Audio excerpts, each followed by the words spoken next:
Hello everyone, my name is Vishnu and welcome to Telanagantotoronto. I hope everyone had amazing Christmas and great holidays, and I wish everyone amazing Happy New Year. Hope you achieve all your dreams and resolutions as planned. With the new virus spreading out at the faster rate, please take necessary care of yourself and your loved ones. Well, today I'm going to talk about the most important decision one has to make: which country to move. Once you have decided to move abroad, there are a lot of questions in your mind. Which country to move? Which is better? What are the market trends? What are the rules regarding immigration? How, when, and where to start the process? It's a lot. In fact, I have been also in the same dilemma. And today, I'll be helping you out regarding how to structure the process and I'll share my experience, what I've done. In fact, convincing my parents was the first. I was so persistent about my decision that I have to convince them that I'm making the right choice by moving abroad. Well, once they were convinced, I had no answers to any of the questions they asked. I was like clueless and I don't know where to start, how to progress. I was like I didn't got nothing with me. Well, how did I do that? What factors I've considered to come to a conclusion? Is my decision right? Let's learn about it now. I ain't got no friends in abroad at that moment, and the only thing I had option to is like start with consulting and educational agencies. So the very next day, I had went to an educational agency in India. It's one of the renowned educational agency, and it's known for its placements in abroad. So they were having some kind of like educational fair where there were delegates coming from all over the world, pretty much various top universities, and they were speaking at the educational fair. They were talking about the college, they're talking about the country, the culture, and so on. That was kind of an eye opener for me where I've learned a perspective how to analyze things. As I was processing to the information I learned from the educational fair, my dad has reached out to friends who are living abroad. He got friends in Australia, UK, US, and so on, and I had the chance to speak with various people in varied professions, and the input was very helpful. I had learned a lot about the journey, about how things are going on. Well, it's not much about immigration because I believe they're not aware about that much. It's just like how things are going on and how they started their life in those countries. It was a good knowledge exchange, to be honest. Like I learned a lot from their opinions and the suggestions they gave me to how to begin the process. After attending a couple of educational fairs and speaking to people living abroad, I had got a basic overview of how things work in certain countries. One thing which I've learned is like it's very difficult to get a PR, and if things go south, you have to go back to your home country. At this moment, I start to think like what's important for me. It's just education that I'm going abroad for, or do I need to settle in the country? By this period, I had the chance to learn a lot, but I still lack the clarity of thought as what I want. As they always say, it's better to write down things instead of fighting them in your thoughts. And I did the same. I have made a chart based upon country and the main factors that are important to me and its pros and cons. Please click the link in the below description so you can click on the chart and you can read about it a bit more. The main important factors that I have narrowed down and I was curious to learn more about and base my decisions were to learn about college university, the cost of living, immigration rules, job market, and healthcare system and the crime rate. I believe these were the most important factors which I want to learn more and base my decisions based upon this. I was just filling up the chart as I was learning about each country, and it's all through networking, education fees, and research on the internet. A quick tip is every country shares the data on their websites. It's easy to go and navigate to the website and learn about the data which you're looking for rather than asking someone or paying money to someone regarding the same. As they say, talk less, do more. It's recommended to keep a low profile while you're navigating to this process as everyone has something to say which you don't want to listen. The detailed questioning is as follows. First, I would like to talk about the main important factor I have considered is college or university. When you're trying to learn about college or university, you got to know what are the most accepted credentials. What do most people go? People go for college or people go for university. Few countries are known for its colleges, whereas other countries are known for its universities. What are the most accepted credentials when you're looking for a job in the country? Are the credentials are just limited to the country, or are the credentials are even acceptable in other countries as well? We need to understand what you want to achieve. Is just studies a way to enter the country, or you really care about the credentials? It's of utmost importance to know what are the most important courses in the country which are in demand for, and why. Let's, for example, let's say when I was applying for postgraduate in Canada, I wasn't sure. Like, do I need to go for MBA or do I need to just apply for college? And I had no idea about that. So then later I learned about global business management, which is most like accepted course People who completed bachelor's back in India were mostly aligned to taking this course, and that's how I learned about it. It's of most importance to know like what like the course which you're looking for when more people are taking it and why and what's the relevance of it. The next most important question is what is the admission process and how long would it take? Once you decided the college, course, and the country, you got to learn about the admission process. Before applying for any college, you need to give a IELTS exam, and it's necessary to submit your IELTS mark sheet while applying to the college. And during this period, around 2 weeks to 6 weeks to receive a reply from college. The way they do is they send you an email with login credentials. You need to create an account in the college website where you can accept the offer or decline the offer. Another thing is you need to consider regarding intakes. Before applying, you need to do this, like which is the most important intake, like it's fall, winter, and summer. Another thing to consider is what are the top ranked college or universities. Every college, university is ranked just not based upon the education, but also the quality of service it provides. For example, the college culture, the scholarship it provides, and the kind of jobs people are getting after graduating. And you need to also learn about any student clubs or about the college, because while you're applying, you can always reach to the student clubs with any of your questions, and it's really helpful. Also, try to learn about how accessible it is to travel to the college and where it is located, in which vicinity and which area, which neighborhood. Apart from that, when you talk about scholarship, before starting your application, always reach out to the admissions coordinator to learn about any scholarship opportunities which you might be eligible for. You can always learn about scholarships on the college website or university website. If not, always reach in advance to the admissions coordinator when you're applying for a college university. Usually this would take a bit of time, so plan accordingly. Moving forward, this is the main important concept everyone likes. Everyone wants to understand the finances. It's almost important to know your spending pattern. How much you're gonna make with a part-time job, how much you're gonna spend every month with all the expenses, considering your rental cost, your grocery, and there are always miscellaneous expenses. Like example, let's say you're going through buses, and there's a card bus, the cost you're going to pay for the bus pass. There's always many incidental expenses that comes along, like you pay rental advances and miscellaneous grocery, or you're eating outside. So it's always important to know how much is your spending pattern, how much you're going to make. Let's talk about it now. Let's talk about rentals. It is always advisable to live near college, as you'll be saving a lot of time traveling. Either you're living close by to college or you're living close by to part-time job. It's not like you're living somewhere else and the two different things. And the college is other way, other like sort of other place, and the other part-time job in other area. And you need to travel to both of them. It doesn't make any sense. Either you're living close to one of them. Also check if your college is affiliated with any rental communities or got its own rental housing.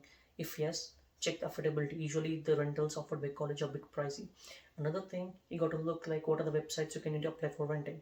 Usually it's very difficult for a newcomer to apply for renting in the country, or even leasing a new place, because there are many reasons, such as you're new to the country, you don't have any credit score, and it's difficult for people here to trust to rent a place to a newcomer.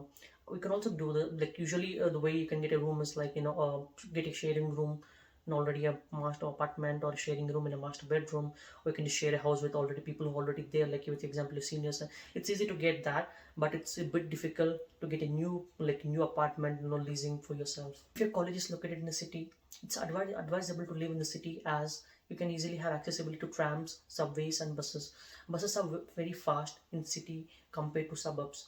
The traveling times are like a bit crazy when you travel from suburb to city for your college. Always take into consideration the distance to groceries, salons, and restaurants, and main basic amenities which you always require when you're trying looking for a place. I will be explaining how to find a place in Canada in another video. Next thing is about grocery. You need to understand what are the different types of grocery chains in your place you're living. For example, that's it's like a regular retail outlet, or it's like some kind of premium exclusive chain, or any vegan exclusive, or it's a big box shops, like for example Costco or something, or wholesale shops. So you need to really understand where you're spending your money and where you're buying, because the same thing, let's say it costs like $1 in shop, it can be $2 or $3 in Shopee. So you need to know where you're spending your money. In another video, I'll explain about the grocery point system. Usually when you're doing grocery in Canada, you can get points, and you can easily redeem those points for money. I'll explain that and how to do that.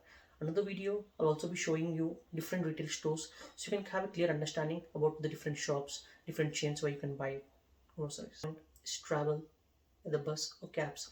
Always try to calculate the distance in advance if you fixed your home from your home to college to part-time. How much money you would be spending if you're using this commute, and what is the money? It's not only money, but it's also time. How much time would be spending traveling?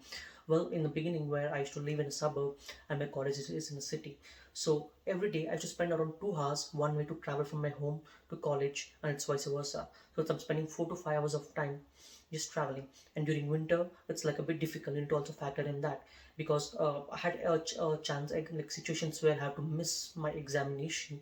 Unfortunately, I couldn't write the exam. I had to like write it later. That's because of winter. There was a severe snowstorm, and yeah, the bus was late, and there were no cabs, nothing. I had to. I wasn't able to even postpone the exam or reschedule it. Nothing. They just failed me. Professor just failed me the exam, failed me, in the exam. So even consider these factors, like usually when you where you're living and how far is to the college, and how far like from your home it's to the apartment is very much important. Another thing to consider is like how many buses you need to change, and what is the frequency of buses. You go to factor in all these times, and is there any app which coordinates all the times of buses and provides you like exact path which you need to follow. For example, in Canada here, I used to have like use an app named City Mapper, which was like very perfect. Like just provide the to and from destination, and it shows the exact timings of the buses. It might be vary a bit, like in a minutes, like that's it. No, not even minutes, it's like seconds, but it's almost accurate. And things is not the same in winter. Things might be a bit rusty in winter, so you should also factor in that. Another quick tip is like always check with student clubs, is there any carpooling available, because people living in suburbs, they usually there might be someone who's traveling by car. So it's always good to check with student clubs in the college if there's anyone registered for carpooling, and you can find someone. Next one is miscellaneous expenses. You need to always factor in miscellaneous expenses. These are expenses which occur all of a sudden and you never even know, you never even budget for it. It's always important to over budget and spend less. So you're always on the good side. It wouldn't be like a shocker kind of thing. For example, there have been instances where like the buses have been late and I might miss things, so I had to take Uber. I'm spending like 30-40 bucks just on one way drive, which I didn't even expect, whereas the bus charge is like $3. I'm spending $30 on Uber for the same thing. So it's always better, to form like have things in plan in advance. And during the first couple of months when you arrive over here, things aren't going to be like exactly planned. There were many things like you need to buy. You need to, for example, rental advances or setting up your home. You're buying your bed. You're setting up your kitchen and everything. There are many expenses involved in the first couple of months. So it's always good to plan things in advance and over budget a bit, so you're not always on like you're not having things in shock, at least for the first couple of months, and later things will be fine. Before I've talked about college, university, and cost of living, and there are more factors which I'm going to talk about. It's always important to have questions in your mind so you can figure out answers, instead of moving to a new country with no clarity of thought, and you're just everything is a shocker for you, and it's going to be a bit tough when you don't know things. It's always good to be prepared in advance about things you're gonna face. It's because you're gonna be alone alone over here. Like it's all on you. Everything's about you, and you might have friends or everyone, but still at the end of the day, it's you, and things might be a bit shocker when you don't know things. So it's better to be prepared in advance, which is important to everyone and important to me as well. During my discussion was like job market. So the first thing everyone always figures out is like, okay, you can work during school. How much hours can you work? Like it's really important to have these questions in mind and write down these answers. Okay, so can you work during school? If you can work during school, how many hours can you work? And what is a minimum wage, like provincial minimum wage? Every province has a different wage, so you need to know like what is a minimum wage you're working in the particular province. At the same time, like how many hours is legal, and what happens if you work extra hours and it shows on your record. And it's always make sure you're not taking any kind of cash jobs by accepting lower wages, because there are many cases where you won't get paid, and it's like being a newcomer, you're kind of very vulnerable to people already established over here, and you can't complain to anyone because you're feared that like, okay, you accepted a cash job, and it's on you, right? So it's what you've done is also illegal, and you just can't complain to anyone that they avoided wages. So even that's you need to be very careful about those things. And you should also try to understand like what kind of jobs can you do, and is there any restriction on the jobs you can apply for as a student. Another thing is, in the next video I'll be talking about like how to apply for part-time jobs and how to apply for internships and what to consider while applying for them, and what are the different ways you can easily land a part-time job with no experience, nothing, just when you move to Canada. Once you're done with your school life, you obviously get into full-time job. So this is one of the important topic, like what are the rules concerning regarding permanent residency and full-time job. So in Canada here, we have some codes like in NOC codes like NOC 0, NOC A, B, C. So and to get good points, you need to have at least NOC A, NOC B, and so you can that would be easy way to get a PR. So you need to try to understand like what are the rules pertaining to this country, like what are the how to get good points, and what way what like another thing is like you need to exactly work on the same field you studied, or is there, you have like open work permit, so you can work. You might study some, let's say example, you studied biology but you're working in the commerce field. So people do that. So you need to understand that is it like you have open work permit, or what is your eligibility, or you do exactly work in the same field you studied. That's very much important to know about that. Though you're living in abroad, it's always important to understand like in which state you're living and what are the most important opportunities in the particular state, because it's not the same in every state, right? Like certain states are good in IT, certain states are known for finance companies, and certain states are something else. So like example, you are a finance guy and you're living in a province where it's I'm not saying there wouldn't be job for finance, but when you're living in a province where it's high demand for IT, it's going to be a bit difficult for you to get financial. For example, in Canada, Alberta, it's known for its oil and gas industries. Like there's so many ONG fields over here, and so many oil and gas related companies. So someone who's in engineering fields, they can easily get a good jobs here with the ONG industry. But let's say you work with some other field and you're trying to apply in Alberta, the possibilities are quite less. It's not that there wouldn't be jobs, but it would be a bit difficult for you to get into a field which you're looking for. So you need to really understand once you're done with your school, like what is your field and where the most jobs are available. I'll explain another video like how to figure out things and how to reach out to recruiters on LinkedIn, and how to create your resume and so on. This was something really important. Like before, even when I was moving to Canada, I had this thought like, do I need to complete any certifications in India, and are those valid in Canada? But I didn't have a clear answer back then. But another thing is like every country has their own certification formats. Like when you do certification from other countries, some countries won't accept it because it has its own boards, and you have to take the certification again in the particular country. So make sure, like if you're trying to do any certification before moving to the foreign country, make sure if it's acceptable in the other country as well. Otherwise there wouldn't be it's just you're wasting your time and money for no reason. But one thing you can do is like, let's say doesn't matter where you're living, you can always register courses. Like some courses you need to live in the province, you need to live in the country because of certain kind of requirements. But for some courses it's like open. If you're living in India or something, if you have time, you can always register to the course which you want to get your certification in. If you have time, you can just be prepared, and when you come to the country and give your exam, that would be the best way. But always please check if your certifications you want to take are valid in the country you want to move. Otherwise it's just you're wasting your money and time. By far the most important concept which made me choose Canada over other countries: immigration rules. The questions I had for immigration is as follows. Like first, let's do with study visa. What are the average processing times for visa? I got my visa, I believe, exactly after 2 months. I was lucky. I think my college was starting on September 1. I was moving to Canada on August 18th, and I got my visa on August 1st. There are instances where people got the visa a bit delayed. Because of that, they had to again postpone the flight, and they missed the first couple of days of the college. So always plan accordingly. Check the average processing times on the government's website, and do your application based off that. Because you don't want to miss your college during first couple of days, right? Well, not everyone applies for comes to abroad for credentials. Some also see as a education as a pathway to enter the country and just settle down over here. So in that case, when you're trying to do that, it doesn't make any sense you're applying to each and every college which you're looking at, because you're shelling out a lot of money on the application process. Always check for the acceptance rate for the college and the course.